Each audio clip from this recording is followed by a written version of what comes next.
let's begin. We'll look at so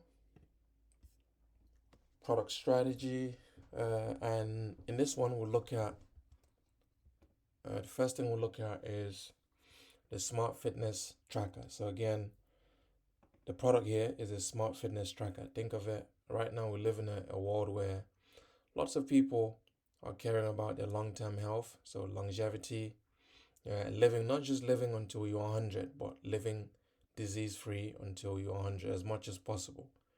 Living. Are you sharing your screen, please? Okay, one moment.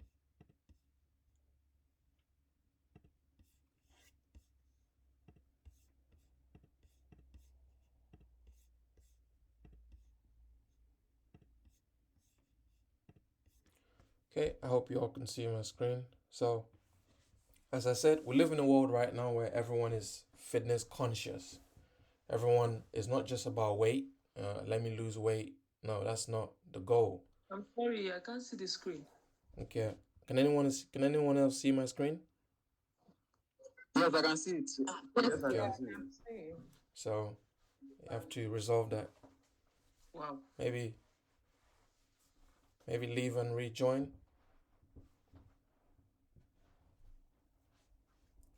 Yeah. Okay. So we live in I a can speak now. Thank you. okay. So we live in a world now where everyone wants to, live in live in a healthy way. Not but it's not just, going to the gym, or it's about all of your choices, all of the choices that support your long-term fitness. The food you eat, do you meditate, the thoughts you have, all like it's holistic. You think of your exercise, the food you eat, your thoughts, the people around you. So there's a range of things. And what if there's a product out there that could help you to like live better, to live a life, to track your fitness? So it's not just physical fitness, as I said, there's mental fitness, emotional fitness. So and that's where the smart fitness tracker comes in. And it's a digital smart fitness tracker that would help you to track your overall health. This won't be the first product, of course. There are a range of them out there in the market. All you have to do if you have an iPhone is go on the App Store, or if you have an Android device, go on the Google Play Store. There will be a range of products out there, a range of apps that help people to manage their long-term lives and fitness. So this is one of the many. So as you know, with all products, you have to distinguish yourself. How are you different?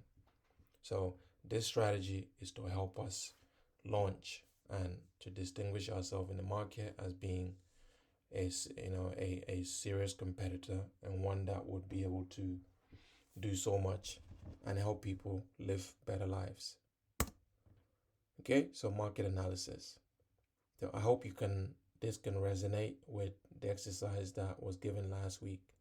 So the first thing we had to do there was market analysis, market research is the same thing.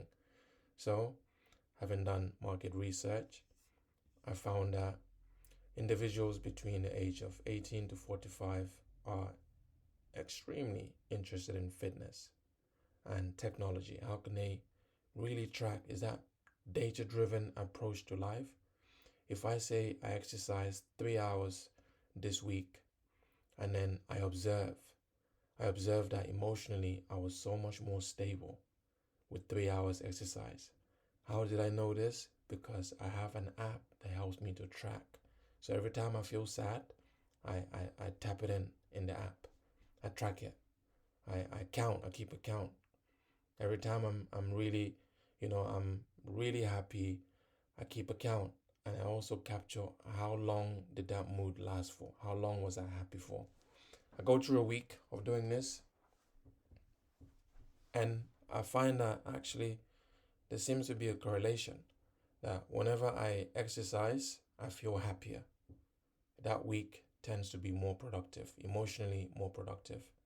And so what this research is saying is the target market, it seems to be that 18 to 45-year-old are really interested in their fitness. Not that 45 onwards aren't interested. It's just that 18 to 45 seem to be more interested in their fitness and in technology and how technology can help them to be really better at managing their fitness. And then what next? It looked at market trends.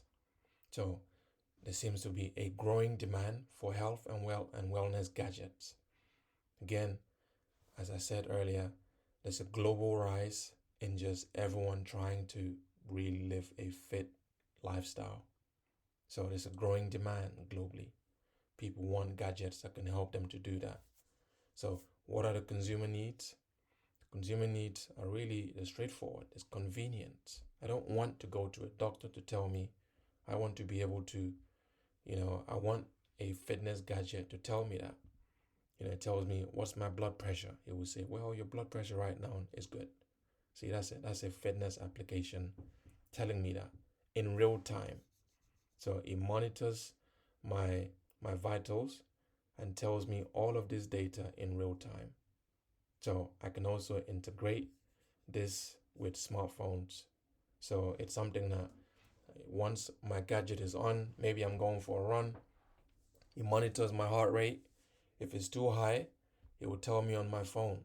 So there's so much data that consumers need, and all of this data is being tracked by the wellness gadget, and all of that data, it's not just something that I will need an expert to come and review and tell me what it is. All of it will be analyzed and represented to the user on their smartphone. So there'll be a bunch of labels. For instance, one label that people care about is, let's say, maybe my blood sugar level. How do you get that? It's being analyzed. That's tougher to get. Whereas something like your blood pressure, for instance, that's a lot easier to get because some of these fitness gadgets can very well do that really, really well. And they'll reflect that on your smartphone. So what is the total market size? This market sizing is something that there are various ways to do this. There's a top-down approach, and by top-down approach, I mean really going in and saying how many users exist in this market. So we look at, let's say for example, in Nigeria, the population of Nigeria is, no one really knows, but let's estimate and say 200 million. Okay, that's the figure that's often used. So let's say 200 million. How many people will be interested in fitness? Yeah. So if we're being conservative, we say maybe 20 million people will be interested in fitness. So that means 180 million people don't care about fitness like that. And then of the 20 million people that would be interested, how many are willing to spend money on a gadget that will help them, track their fitness really well? And then we say 10 million users. And this is, this figure here, 10 million has been used across Africa, and so all of the countries within Africa. But as an example, let's say this was Nigeria, then we say 10 million users in Nigeria, which it will be too much in Nigeria. That's my thoughts anyway. I don't think that many people care about using gadgets to track their fitness. So there are those that care about their fitness, and then there are those that actually don't care about being able to track it using a gadget application. So that's how you do a market size. And this is one of the things that we'll practice today as a class. Everyone will have a chance to be able to market size a problem, and then this will really help you when it gets to you doing your market analysis for your exercise. So we'll play with this. So the first 3 items are things that you have to research. Consumer needs is a conclusion that you infer from the data that you get. So you have to search the market. What is the market trends? You have to study the market. So read, do your research on Google. You can speak with people in the form of primary research. So that means designing a survey, and then to determine consumer needs, you have to infer that. So it's a conclusion of the data you have. Having done all of the research, what is your conclusion? What do you think the consumer needs are? So here, the conclusion that I reach is consumers just want convenience, and they want real-time health tracking as well as integration with smartphones. Yes, I think there's a question. Go ahead. Hi. Sorry, I wanted to ask a question, but it seems like you already answered it while explaining. I Okay. wanted to ask, how you conduct market analysis. Is there any site, or is it just Google? You have to just go to Google and type and keep researching and gathering information, or is there any particular website used for market analysis? Yes, there are several platforms out there, but yeah, most of them are paid. They are paid platforms, and when you join, let's say you join a company as a PM, product manager, they would most likely have their own subscription. So, for example, Gartner or McKinsey. So there are a range of platforms, but I would say being able to deduce what you need by Google. Google is, as I say, Google is a mountain. It's literally whatever you need, you can search. So being able to utilize it to search for what you need, and you'll get a range of results, directing you is like traffic, directing you into several areas. So whatever you need to get, I will utilize Google. Google should be your first go-to, because you shouldn't have to go pay for a platform to do research. I wouldn't advise. I would advise Google. That's where I go for my research. And then I get a range of results that I would visit read several places. Then I'll have so much information to digest. And then I can start getting, trimming it down and developing those inferences that I can then reduce and, make it more concise. Like you see what you have here, for instance. So to answer your question directly, Google. Google, Google, Google. Anything you need, just Google it. Okay. Okay, thank you. That's okay. And then we look at user personas. What are personas? So in economics, for example, for those of you that have a business background, may appreciate this concept. In economics, in order for you to make a conclusion about a population, there are various ways you can do so. You can take a sample, and let's say and that's, in a way, that's what market sizing mimics, but it does so more strictly, because it ends up with a value like 10 million, for example, and that's all it cares about. It doesn't care about the population. That's the rest of the 200 million. So the reason why we use personas to make decisions is, as I said, in economics, we have this concept of sampling. So let's say you have a population of like Nigeria, 200 million people, and you want to make a decision. You don't have enough time in the world to go speak to 200 million people. Just not possible. So what you tend to do in order to make that decision is you will sample. And sampling, you literally close your eyes, you pick a range of people so that it's not bias. So you close your eyes and pick a range of people. Let's say you picked 5 people, and you agree that those 5 people might be, they might be representative of Nigeria as a whole. Then you start, you conduct your experiment on those 5 people, and then you draw some inferences. And as long as you agree that those sample that you collected, that's the 5 people are representative of the wider population, then whatever conclusion you reach from your experiment with the 5 people will be seen as valid, because it's not the sampling is not biased. So it's been literally blindfoldedly selected. So you can draw some inferences and conclusions, and therefore you can conclude and say this might be the case for the wider population of 200 million people. So you're using 5 people.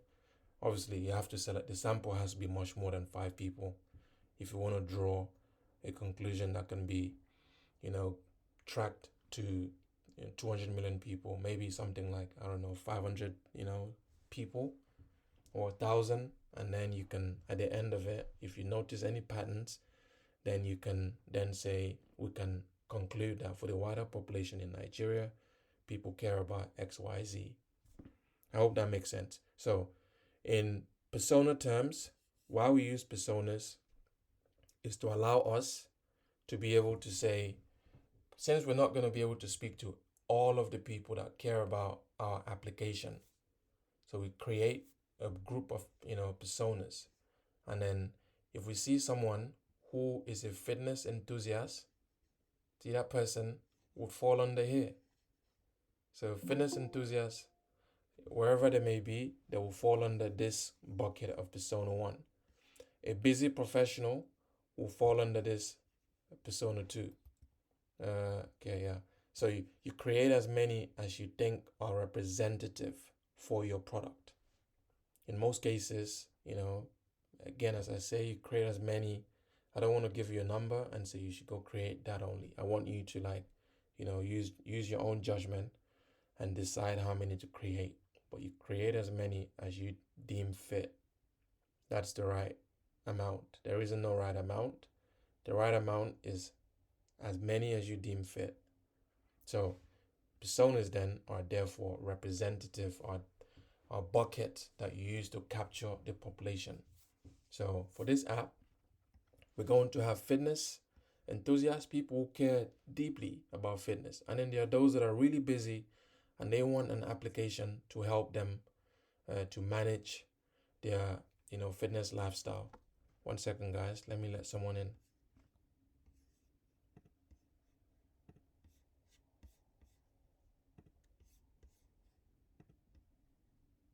Okay.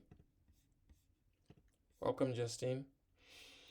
So we're going through product strategy to try and ensure that we have enough information to be able to complete any product strategy exercise.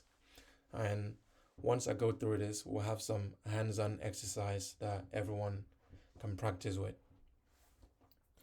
So in creating personas, you create as many as you deem necessary, and you do 3 things. And you can do many. You can add other key things that you deem, you think are necessary. But for the purpose of our class, I've kept it minimal. So we focus on what is the age range of this. So we, as I said earlier, we use a persona. So we say this person, fitness enthusiast, we call them Emily. Yeah, this person, her name is Emily. So anyone, not all of, everyone here is not called Emily. So Emily is just the figurehead that we use to represent this group of people, fitness enthusiasts. So Emily is 28. She wants to track workouts, monitor her sleep patterns, and achieve her fitness milestones. Her pain points, things that she struggles with, is inconsistent workout tracking. She has no idea how her workouts are going, and she lacks personalized insights. So being able to see overall how, for instance, her workouts, how it impacts her sleep patterns, for example, how if she sees that she's working out really well, does that lead to motivation and keep her on track? So those personalized insights, so our app will be able to draw out insights and help people like Emily who are fitness enthusiasts to optimize their training habits. So let's not lose sight. The purpose of a persona is to help us identify problems and then be able to class those problems and say, right, this goals here are representative of anyone who's a fitness enthusiast. These pain points If we can resolve them, then fitness enthusiasts would be happy to use our app. And then we'll move on to someone who's a busy professional. Go ahead, question.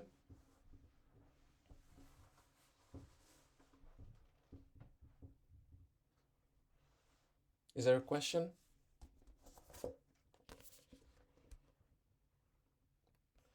Okay, I assume that was a mistake. Or I cannot read the text, by the way. So if it's a text, if you can read it, that would be great. Okay, I'll just continue. Persona number 2, busy professional, Alex. Alex is 35 years old. His goal is to manage stress, monitor daily activity, and integrate with work apps. His pain point is he has limited time for extensive workouts and he struggles with stress management. So these are his pain points. Again, we think of these pain points and we try to extrapolate them and say busy professionals might have similar challenges. So if we can resolve, if our app targets these two groups of people, so people who are fitness enthusiasts and busy professionals, if we can resolve these pain points, then the likelihood that these people like this, people like Emily and Alex using our app goes up. Therefore, our strategy that we're creating, our product strategy, is going to be aimed at addressing the needs of fitness enthusiasts and busy professionals. That's the key goal of our product strategy. And how did we get to personas? We understood our market analysis. We knew what the problem was, what the trends were, what the market size is, and then we then said, let's understand who might be interested. That's what led to the creation of user personas. And then we move on to, okay, since we know who our key buckets of users are, we say, what might be a value proposition? So by a value proposition, we mean a value proposition, it's an offering. What are we offering to people? What might bring them to our application rather than going to other apps that are out there? What might be the key driver that will bring them here? And our value proposition is empowering your fitness journey anytime, anywhere. So everything that you do daily contributes to your fitness. If you wake up in the morning and you do meditation, we can track that on the app. And that is gathering insights, gathering data. If you wake up and you go to the gym, fantastic. If you walk to the bus stop, fantastic. If you walk your way, 30 minutes short journey to walk, that's in a way, that's exercise as well. Whether you drive, whatever you do, we capture it. It's data for us.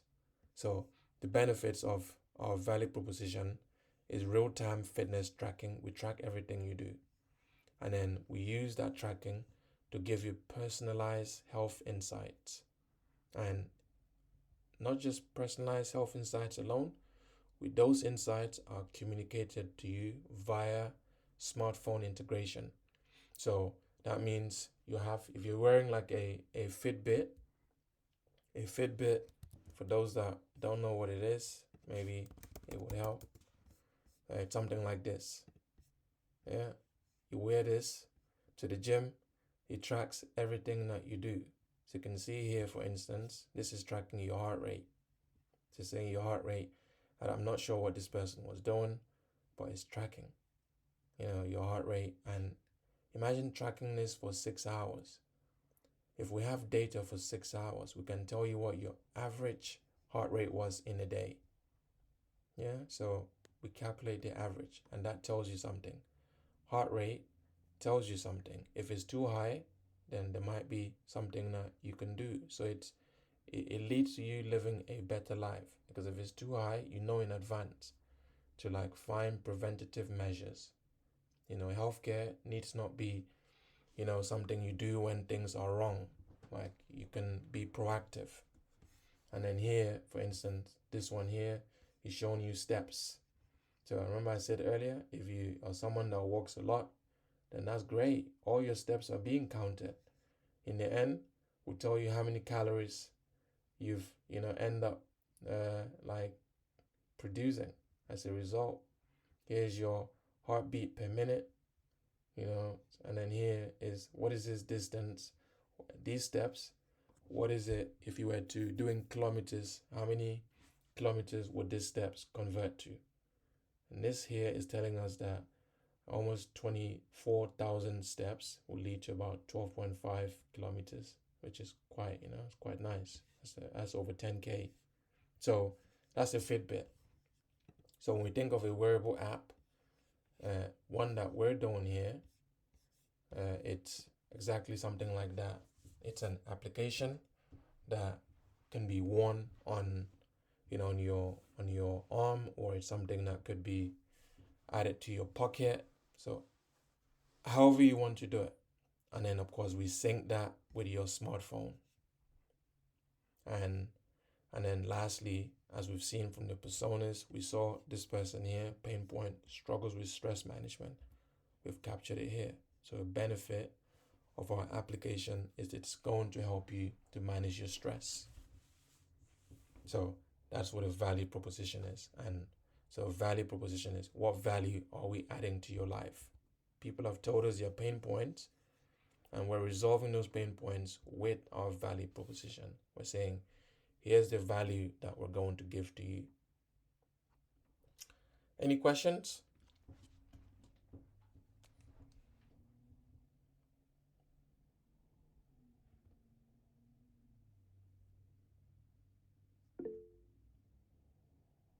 I can't read the chat, so do you want to, is that a hand up or is that a message?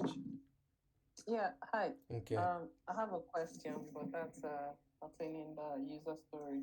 Okay. Go ahead. Yeah, so I wanted to, know how, you can draw the user personas. Is it through interviews or surveys, or is it through the research you do during the market survey research or something? I don't know. Yeah, you're spot on. So that's why we have the first step, number one, is we try to understand the market. What is the wider market? What are the problems that are out there? And what are the market trends? And then we look at what are the consumer needs? What are the problems that people are having? So based on that, we can then draw some inferences of who we might want to target. You can see in a world of fitness, there are several people you could target. We have just chosen to focus on people who care, like people who are fitness enthusiasts and people who are busy professionals. And we've used Emily and Alex to be the figureheads of those movements. People that, are really into fitness, they're enthusiasts. They want to try anything that will help them to optimize what they do. And then those people who are really busy, don't have time. So to your question, we draw these from the market analysis. And there are various market analysis you can do. You can do surveys, that's primary research. And then there is secondary research, which is searching on Google. So your primary research, you can just conduct. You can say, let me speak with 2 or 3 people. Let me find out what their thoughts are. And you have, a few questions. So you want to have a conversation. Think of when you watch the news, they're having a conversation. Yeah, and then in the end, you then draw like what were some of the things that stuck out, pain points, what were some of the demands that these people were making of the problem you're trying to resolve. So you sort of capture those notes as you speak, and in the end, you'll be able to draw out what, some of the key personas may be. And based on the personas, you then move on to create. You really at the end of doing your personas, you should know what the problems are, which is why I put pain points, because the pain points will drive the value. Value proposition just means what value are we proposing? That's what it means. We're proposing this value to resolve these pain points.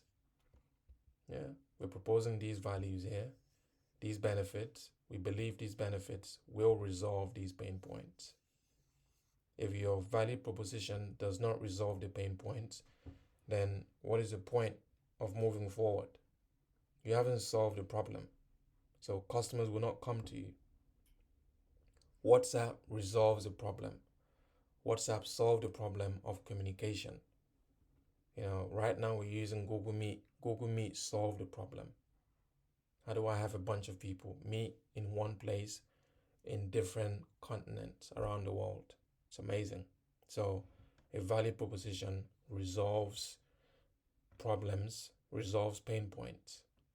So what value are we proposing to solve the problems that we want to resolve? And we don't want to speak to an entire population to know what problems they have. So the best way to do that is by doing what's known as user personas. So we group the personas and then we say anyone that is a fitness, this is self-identified. Anyone that identifies as a fitness enthusiast would appreciate having these problems solved for them. Anyone that identifies as a busy professional, people that work, you call them workaholics, or they work so much. So those people, they have limited time. That's a fact. If you work a lot, the last thing you have is time. You don't have a lot of that.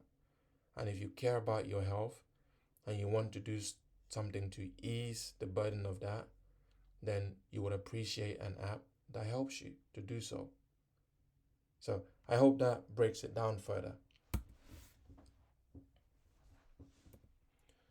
Okay, and then we look at competitive analysis. Competitive analysis, we say, how many of these products exist out there in the world? You will never do anything first for the first time. It's just not possible. Apple phones, they were not the first phones that existed. Touchscreen phones, they were not the first touchscreen phones that existed. There had been many. They just failed. We just didn't know about them. So you will never do anything first for the first time. The likelihood that someone else has tried it, they either just failed, which is why you didn't know about it. So, and that's where competitive analysis is critical. So we do research. We look at our competitors. We see what are their strengths and what are their weaknesses. Based on that, we can design our product, and that's known as differentiation. What makes us different? What makes, for those that have iPhone, what makes your iMessage different from WhatsApp? Because that's what it was. iMessage was meant to compete with WhatsApp, but it's lagging. And again, it's lagging in some regions of the world. In the US, for instance, a lot of people use iMessage, and in Europe and in Africa is WhatsApp. So why is it that WhatsApp it's so popular, so much used in this side of the world? I don't know. It could be preferences. It could be that it's been marketed really well.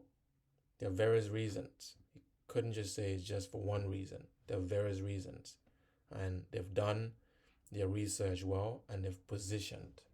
I said last week, positioning happens at the mind of the user.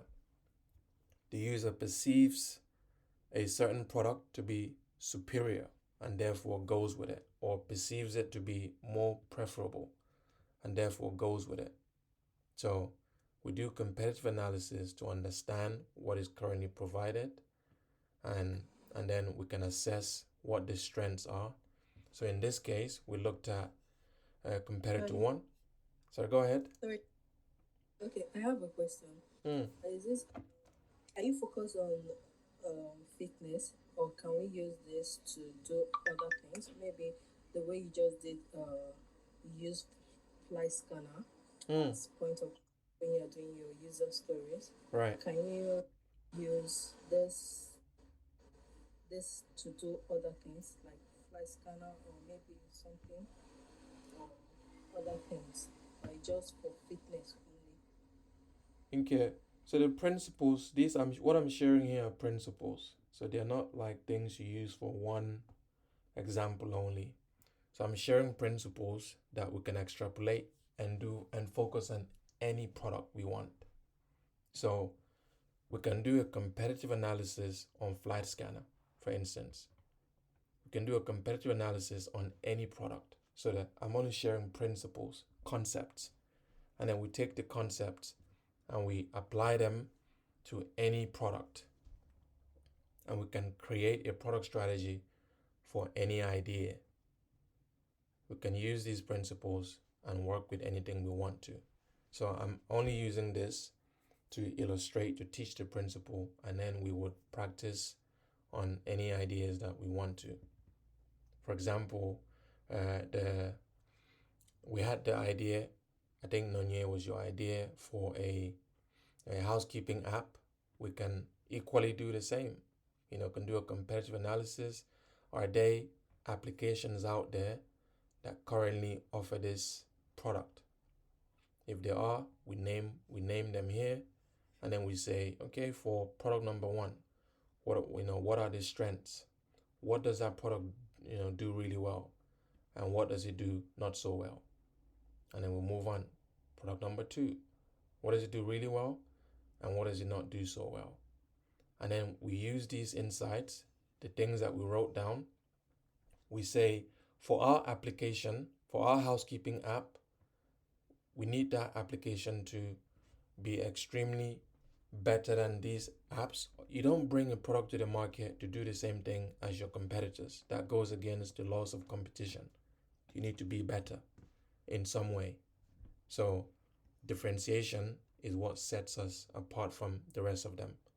You don't see a product out there that comes out and it looks like an iPhone. It's an inferior product. It will never be seen in the same light. So we need to be better.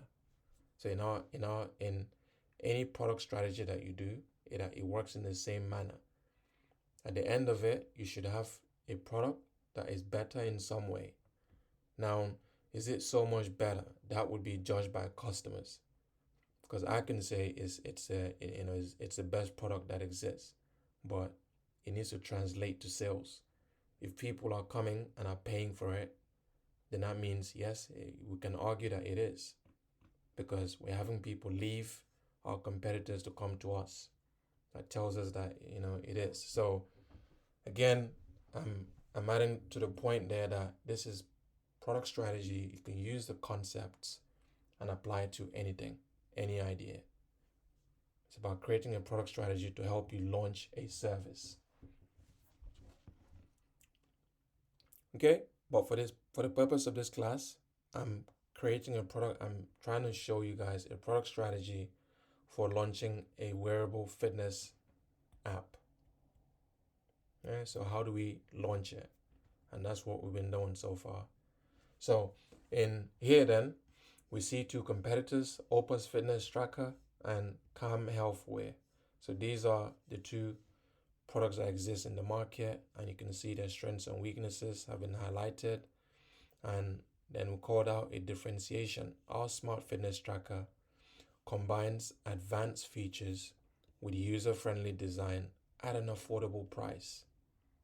Yeah, that's essentially our differentiation, in that we combine it's a fitness tracker. Yes, that's what all of these are. They also track.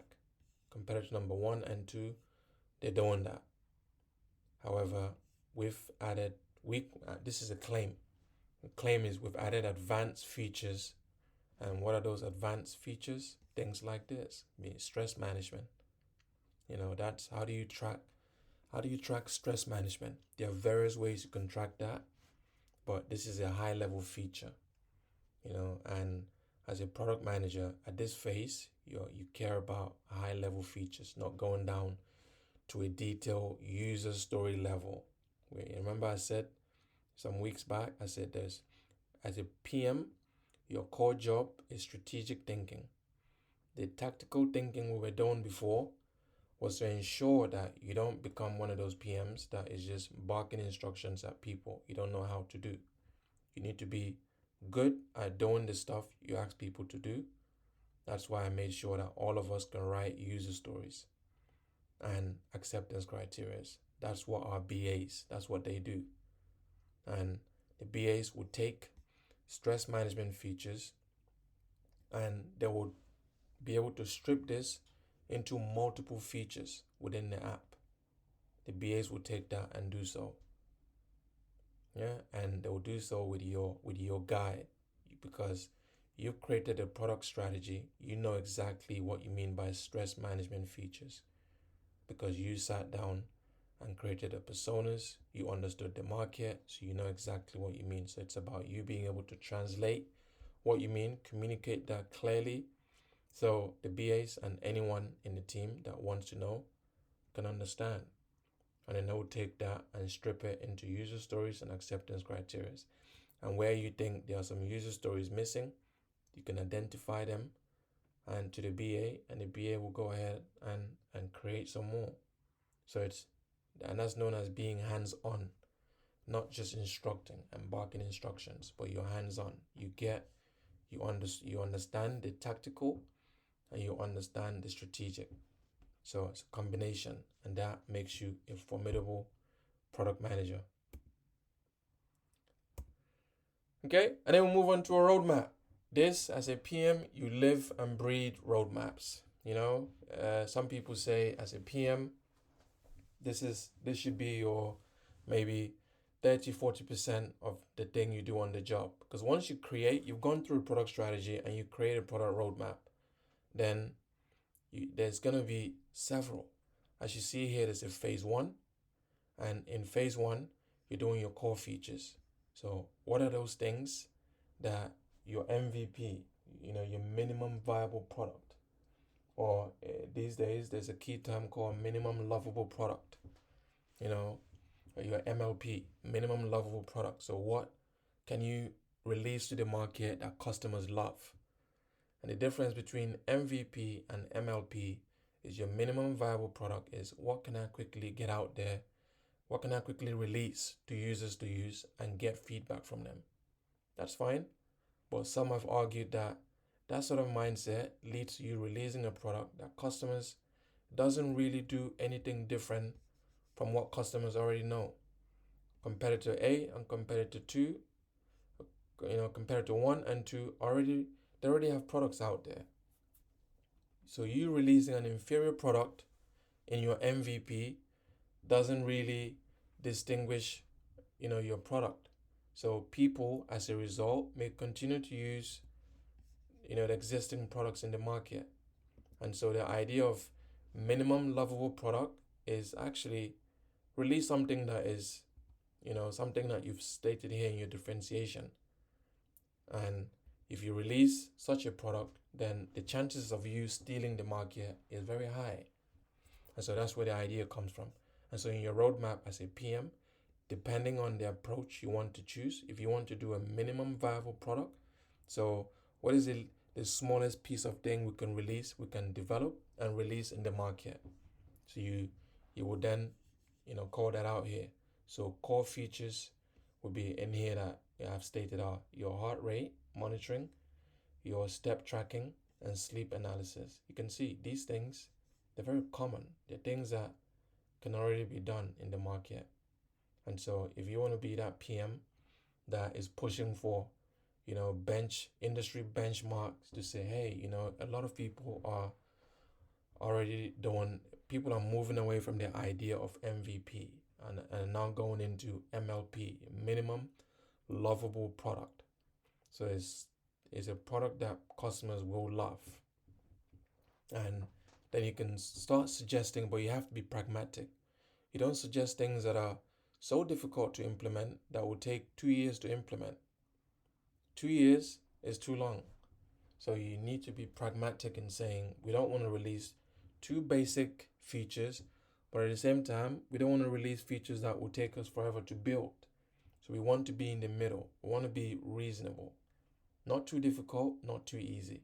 So find a fine balance. And then the next thing is app integration with major smartphone platforms. So the likes of, if you do an app that is available on the App Store, for instance, or on the Android Play Store, for instance, then the likelihood of people using your application immediately jumps up, it goes up. So being able to make these available to users in phase one, that's amazing. If we can achieve this, and then phase two, then we look at enhancements. And then in phase three, we look at expansion. So, but we move strategically. In phase one, these items here that seem small, but you all have written user stories before. And so you're aware of how intricate that could be. This right now seems like 3 use cases, but by the time you finish expanding these will be well over 60 user stories. In doing a sleep analysis, you're saying if someone wears this Fitbit on their hand to sleep, then you're going to capture everything that's going on every time they move, and all of that. These are all requirements. These are all business requirements. You capture a range of business requirements, and then by the time you create the user stories, there will be a lot of user stories. So whilst it feels like there are only 2 bullet points, these are more strategic bullet points. You're just capturing the idea of what we're doing. So the core features we care about is heart rate monitoring.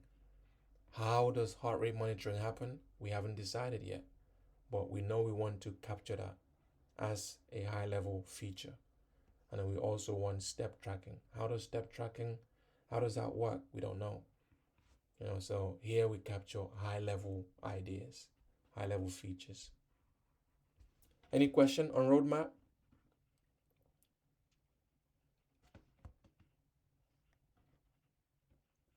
Okay, none, that's fine. And then of course, how do we know that our product strategy is great? We know it's great if these key things are happening: user engagement, how many people are using our product, and in terms of features, the utilization, how many people are actually using, for instance, step tracking. That tells us if we have a lot of people using it, it tells us that we've done well. And then we look at customer satisfaction scores. That tells us a lot. So KPIs, it's about tracking how well we are doing. So we need to monitor and evaluate to ensure that our product strategy is performing well in the market after we've launched the product. And this is it. So I want to show you something else briefly before we move on to the exercise.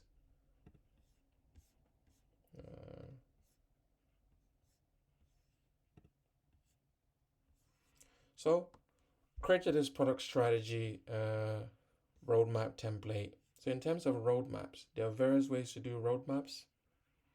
So you saw this here. So here's just a phase-driven roadmap, and here's a more detail-driven roadmap. So you can see here, feature 1, feature 2, you can just add them. And in terms of roadmaps, as you know, we have quarters. Every year, financial years, there are quarters. So we have, for example, 2021, we're still in Q1 right now. 3 months make a quarter. So Q1, we're saying we're going to focus on these 3 key features.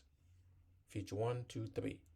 That's it. We're saying the engineering team, remember, we're creating roadmaps that we can show to the wider company of how well we're doing within the product department. So as a PM, I've gone through my product strategy and the company is happy. They're saying, yes, let's go ahead and implement it. So that's when I begin to think about a roadmap. I plan a roadmap in advance. So I'm saying that for these features, let's say this product is going to be implemented next year. So for instance, not 2024, this will be implemented in 2025. So what I'm saying is for January, February, and March, the first 3 months will be about implementing the first 3 features. And then subsequently, from March, we'll begin looking at another 3 features, which will finish in May. And then in April, we'll also pick, you can see that there's an overlap there. Yeah, you do this with the help of the wider team, your engineering team, and to get those estimations. But as a PM, you should be well adept at creating something like this. You can see there isn't a special software that I've used. I've just used Excel. As I said, being able to use Excel and Google Doc or Word document, that's all you need. You can do any and everything on there. And special thing about this roadmap is it includes a key. So here, what I'm saying is in January to March, we're focusing on our AI features. Yeah, these are our AI features, artificial intelligence features. And then in March to May, we're focused on our strategic features, features that will help us deliver our strategy. Yeah, feature 4, 5, and 6 will help us do that. And then from April to August, we're focused on performance, features that are performance driven. And then in August to December, we're focused on quick wins. What are those features that we can immediately, get out of the way? Those are the quick wins. So I've done 2 roadmaps. That's a strategic one. And then there is a now, next, later. This is the most common one in tech. You have now, next, later. What should we do right now? And what should we do next after we finish all the items in this column all the way down? Once we finish everything, we'll pick these next. And once we finish, we'll go on to these later. So, conscious that I've shared a lot of ideas, I want us to start practicing so we can, in the same way, I wouldn't worry, guys. The key is to engage with the exercises. In the same way, you mastered user stories and acceptance criteria. Those are I didn't teach you a basic acceptance criteria. I taught you the industry standard, given when then. That BDD framework is really difficult to master, and yet all of you engaged in it and really mastered it really quickly. I believe being able to master product strategy and roadmaps, if we engage, it will be exactly the same. We would get this. So don't worry if it's not sitting in well. Sometimes you just need to review in your own time, but it will sit in well by the time we are done with it. So I'll say bear with me and go through the exercises, and at the end of it, I guarantee you, if you go through the exercises, you will smash this. Now, that being said, let's do some practice. Before we go into practice, any questions?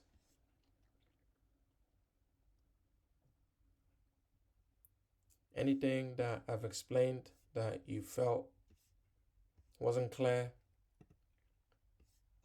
Okay, Darlington, I wanted to ask. I was raising my hand actually then, but I think you were busy with the slides, so you didn't see it. I wanted to ask you. You said something about some most products being like there's no. Will I say there's no new product? Practically, there's a saturation of ideas. I would say it's just a tweaking of one or two things to make a new product in the market. But I'm saying that in special cases, like you are coming up with an idea that has not really, or you've actually done your research and you have not seen any product that is similar to that product. How are you able to like do your comparative analysis, or would you look for products that are of similar like category or that possess same ideas as what you have, but it totally different from what you have? That's where I'm trying to get it. How do you go about in a case where your product is like a new idea totally? Yeah, great question. As I said, I stand by it. There is no such thing as a new I'll give you an example. Pompeii, when they came out, right? Are they now inventing a bank? Banks have been around forever. All they did was they listened to customers. Customers are fed up. I go to Access Bank and I try to open a bank account. It takes them 5 years to give me a bank account. Pompeii, 5 minutes. I get it. Right?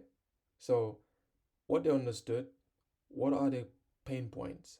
What are the personas? Busy people. So they grouped, majority of us and said, busy people, how do we help them to do things faster? And that's what they did. So you need to understand what the problem you're trying to solve. And once you start narrowing that down, then you're gonna see, right, what exists. What are some of who are my direct competitors and who are my complementary competitors? All right, so there's complementary, and then there are those that you're direct. So, and then there are your substitute. Yeah. If I don't have this product, what might I use instead? So you have various competitors. So you don't say, and what most people look at when it comes to competition is just going for the direct. You're saying, yes, I need to, if I work for, let's say GTB Bank, all I think of is, my, let's say, Access Bank. I think, okay, what are they doing? As we see now, it's not good enough. We need to look, across the entire market, and not just within finance. We look across, several spectrum. We see that in the West, for instance, we have, if you're in payment, you have Apple Pay now. So if you're Monzo or if you're PayPal, you don't just think, how do you look for competitors way outside of your industry. So to your question, you don't just focus on direct competitors, you look across the entire spectrum of who are my direct competitors. Yes, that's one. That's very obvious. And then we also look at what might customers use if my product wasn't available. How are they currently solving their needs? How are they currently solving their problems? And then what do they use if the second option wasn't there? What are they using? So you have to think holistically. Does that answer your question? Yeah, fairly so. Yeah, it did. Okay. Good. Okay, any other question?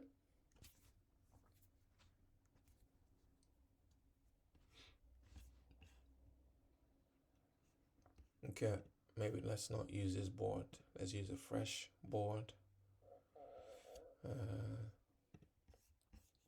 I'm going to share a mirror link. Let's try this way. I've never shared a mirror link at 50% before. So let's try at 50%.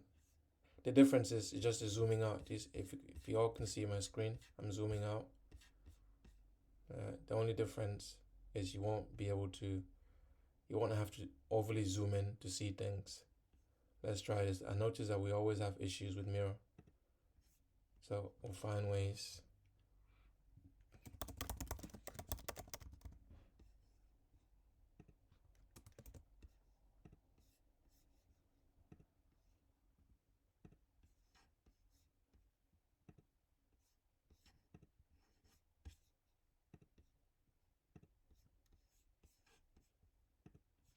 Okay, let me know, guys, if you can see.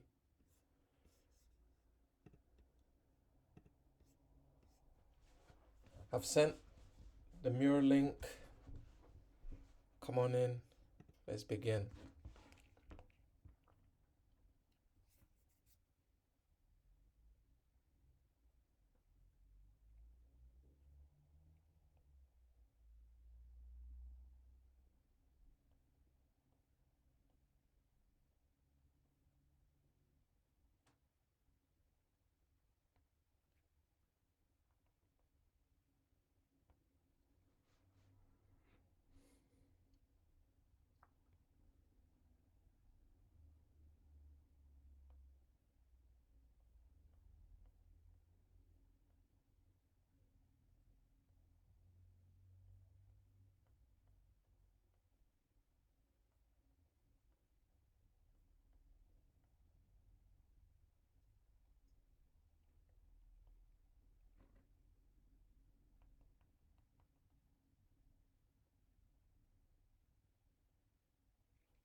Okay, so I'm gonna have us vote on 3 ideas.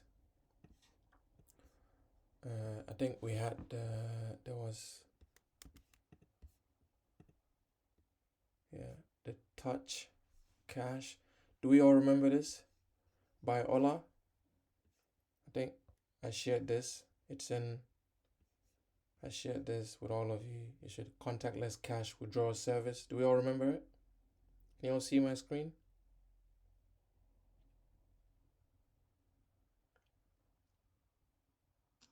Yeah, we can see it. Do we all remember it?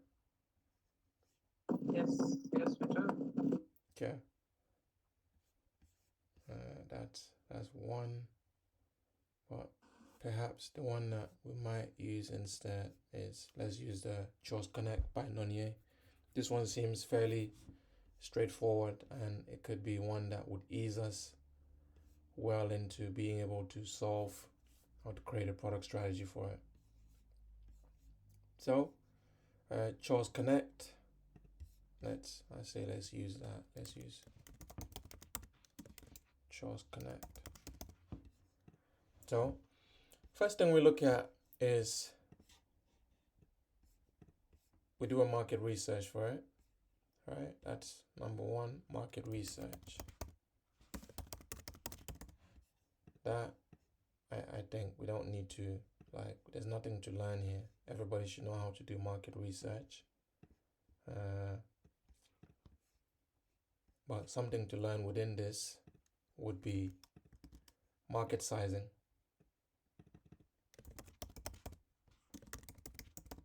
Right? Market sizing. How do we know the size of an opportunity? So, I'll create a board and give a problem so we can get some practice on this. And again, this, maybe it's not something we should do in Miro. Do we all have pen and papers with us?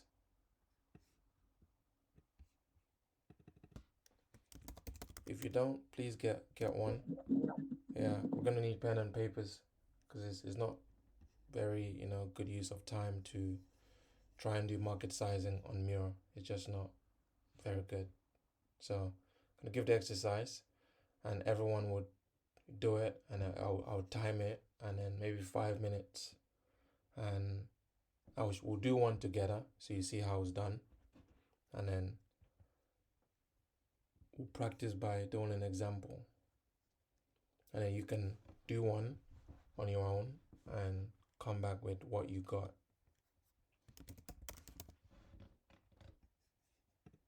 Okay,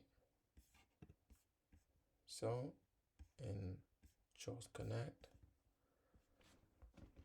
just give me a minute.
Okay.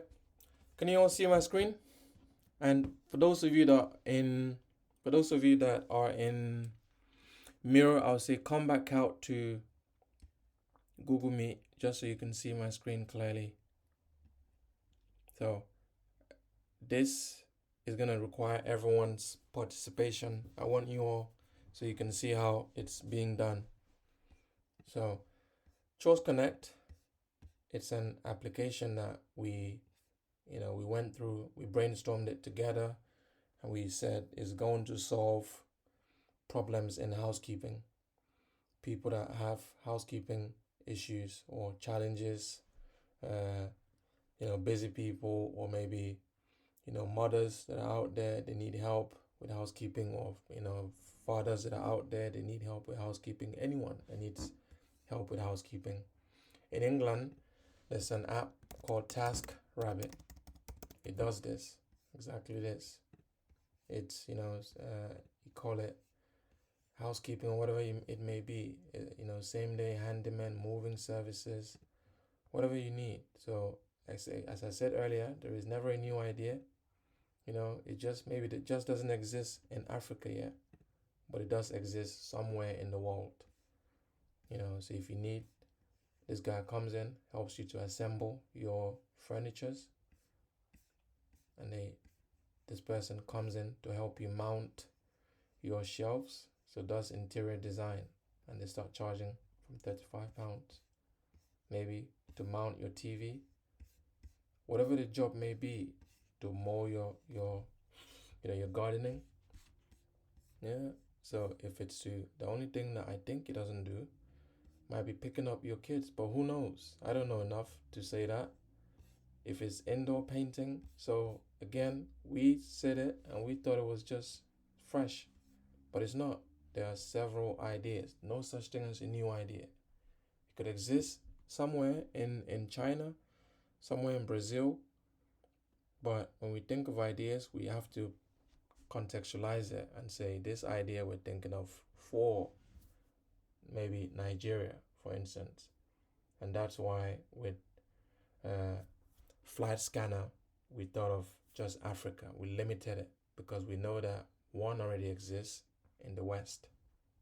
So you have to always think of how to limit your idea into a region or a city or a state or a country. Okay, so Choice Connect, let's imagine that this is going to be a product within, let's limit it to Lagos. Yeah. And so to begin then, we say, what is the population of Lagos? This is a market sizing exercise. Yeah. Market sizing exercise. Remove this. So we say, what is the population of Lagos? I need your help, guys. About 22 million, I think. Fantastic. So we can say,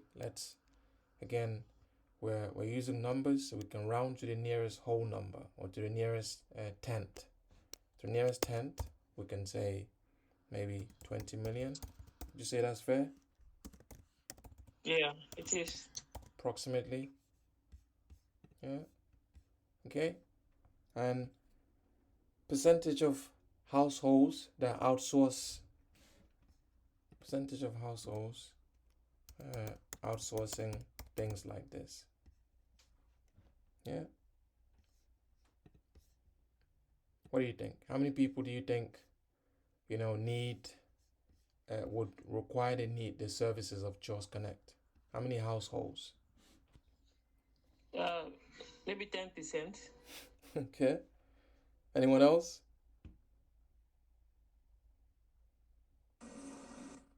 40%. 50%. Okay. See, there's a wide range there. If we do an estimate, we can say maybe, let's say 30%. That might be an average. I had 10%, I had 50, I had 40, I had 30, so if we do an average, we might, let's say 30. And again, this is likely of market sizing. You don't have to sit, as I said earlier with the persona, you don't have enough to sit, to speak to get all the facts straight. So what you go by is approximation. Yeah, approximation, educated guesses. So population you can get fairly, you won't get it down to a T and say yes, it's exactly 20 million or 22. So what you can do is approximation. It gives you enough insight to see. The whole purpose of market sizing is to see if the problem is worth solving. And you will see when we get to the end of this. If the answer is yes, you continue. If it's no, then that problem is not big enough. We want to solve big problems. And then we look at the next is estimated households seeking service. Yes, because they're outsourced don't mean they're willing to pay or they're actually seeking the service. So of the 30% then, we then do 30% of 20 million. Yeah. That's about 6 million. Exactly. All right. So about 6. That could be 6 million, yeah. About 6 million. And then we go to next, we look at percentage of smartphone users. How many people do we think actually use smartphones in Nigeria? How many people have smartphones? You know, they are the old phones, and then there are the smart ones. Because to use such an app, you need to be able to have, it's like using your, like the smart.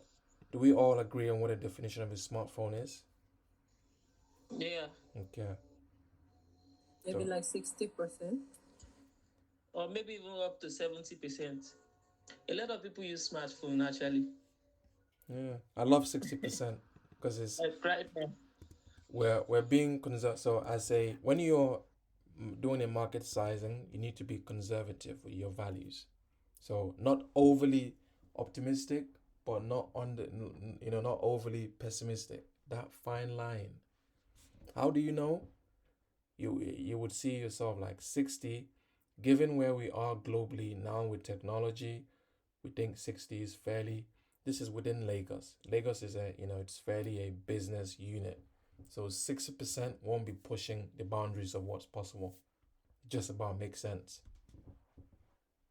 Yeah. So we say 60%, and then therefore we say what is, just again to recap, we say 20 million. This is a fact again in our approximation, and then here we made an estimate of what the percentage of household outsourcing is. We think of Lagos, we think of so what drives our decision here is we think of the country. We say people in Lagos, wow, most of them are busy, so 30% might be good. So using that context, that drives our understanding. So again, we must rely on our context. We can educate our context by reading on the problem, researching. So once you educate your context, you then say 30% of 20 million gives us 6. And then here we say, well, how many percentage actually have smartphones? We say 60. Well, now we do, what is 60% of 6 million? Yeah, that gives us potential customers. Yeah, so that's, any mathematicians in the house? Okay, you can say 3.4, 3.7, 3.7 million. That's 3.6 million. Okay, 3.6 million potential, which is, we can put it here and say this was gotten as a result 60% of households. Yeah, and then here, just to clarify more context, 30% of the total. Yeah. And then therefore market penetration. Initially, how much do we think people would actually use? And we say, we're thinking for Lagos, let's just target here. You determine this. We all know what market penetration is. It means how available would the service be. And we say we want it to be, let's say 5%. Let's not be too optimistic. We want it to be, if 5%, if we can get 5% of Lagos, what would be our profit? Or how many people would potentially, how many users would we potentially have? Yeah, we're estimating in terms of users. So again, this is penetration, 5% of available users. Potentially, we could have this number of users. What is 5% of this? 5% of 3.6 million. Yeah, and that comes. That's about 180. So 180,000. So around 180,000, which is potential users. Yeah. So if we have 180 potential users and each of them pays a subscription fee monthly, then that tells us 180 users using our application. Is this problem worth solving? Absolutely. And this is done in market sizing in terms of users. There are various ways you can do market sizing. You can do it based on revenue, based on profit, based on cost. So we've done it here based on users. And you can take users and do a lot with it. You can just say, if we do a service that charges, for instance, if we charge a monthly fee of, I don't know, 2k naira, for instance. If we charge 2k naira times this, times 180 people, is that substantial? Yeah, that's a monthly fee, not yearly. That's monthly. Every month, your guaranteed revenue coming in. So your revenue, as we know, your revenue would be monthly fee times your estimated users. So the key there I'm trying to get at is, once you know the potential number of users, your accounting colleagues can use this, or your finance colleagues can use this and project, a host of things. So the key is for you to be able to deduce the number of users, and this is a forecast. Any question? I'll leave it here. Just go through it and come up with questions. Let's digest it together. What was it, baby?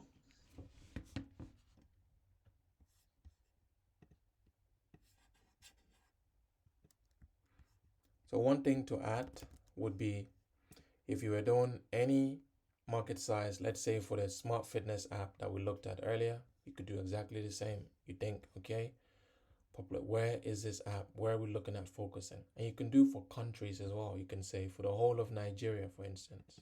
Yeah, you could just say for the whole of Nigeria, or for the whole of the UK, or for the whole of Poland, or for the whole of the USA. Yeah. So I'm giving you the concepts. So you can change the context and apply the same concepts. You get outputs that are relevant and accurate. So you think of, make this bolded and underlined so you know it's something that you can change. Percentage of households, in this case, it could be the percentage of, in terms of the app, we can say, what is the percentage of, people that potentially would be. Percentage of user. Exactly. You can say users, people, customers that would be interested in using a fitness app. Yeah. And then rather than doing, so this is done based on households, you can then do it based on people, users. Sorry to cut in. Can we say percentage of proposed user or possible user? Absolutely, okay. Because it's not factual. This is, you're estimating, market sizing. You're estimating. Okay. Yeah. Thank you. That's okay.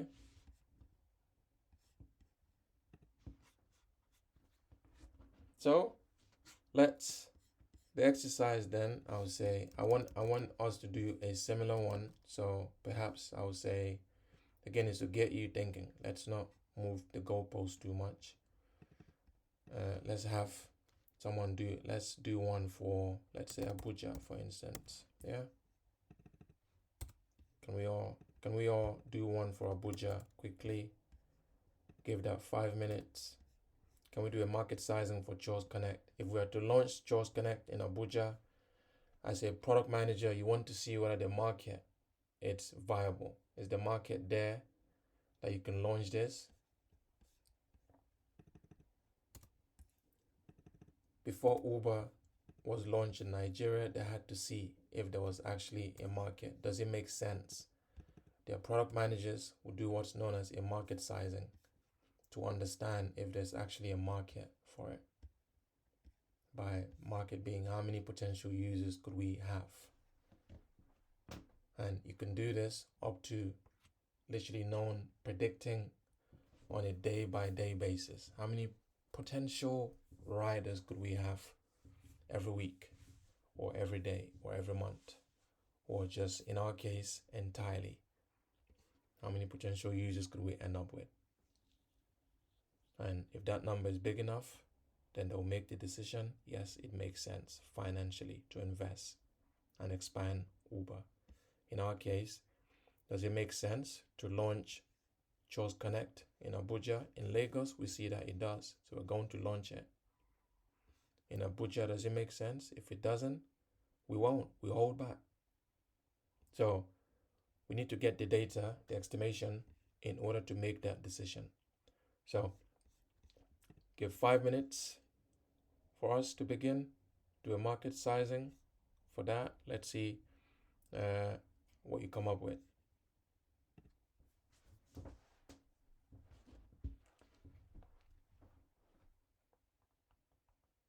Do we all understand what to do?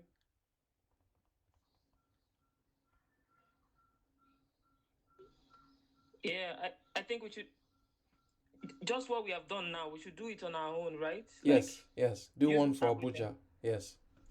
Okay. Are we doing it on paper? this? Oh, okay, on paper. Yeah. Okay. Do it with your pen and paper, please. Okay. Okay. Do it with your pen and paper. And Sahid, please do it with your pen and paper.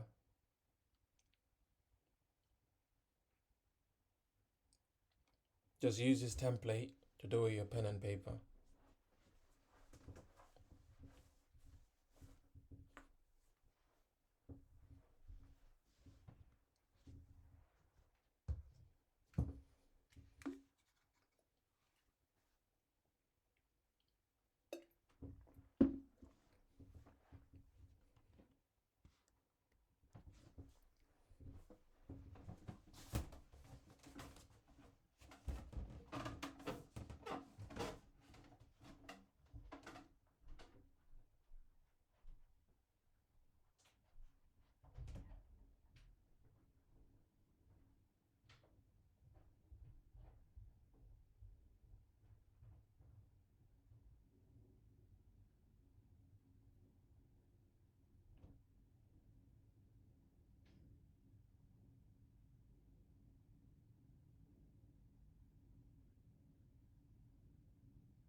Awesome, guys.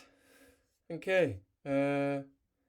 So for those that will be reviewing the video, I think we will stop here. You can also do the exercise yourself, and any questions, drop me a message. That's for those that haven't been able to attend the class. I'm going to stop the recording here. See you all next week.